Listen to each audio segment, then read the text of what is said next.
Чубак ажы устаздын атасы дагы мына чоң улакка келип калыптыр тойго. Кече да тойдо Манастын үйүндө барганда аябай жакшы дуа берди атабыз. Анан Манас Ниязов атабызга бир ат мингизди.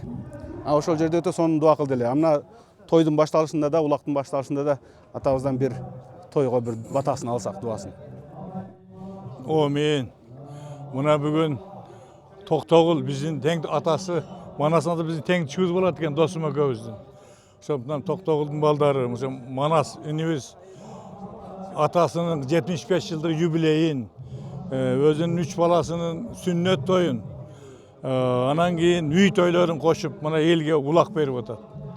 Ушул улак бүгүн жакшынакай өтүп, тынч аман өтүп, элдин баары ойноп күлүп, жыргап кеткенге Кудайым өз көзүн салсын. Ошол жерде келген атчандар, улакчылар бардыгы, көрүүчүлөр бардыгы эсен аман үйлөрүнө кайткандай болсун. Эмне тилесек тилегибизди Кудайым өзү берсин.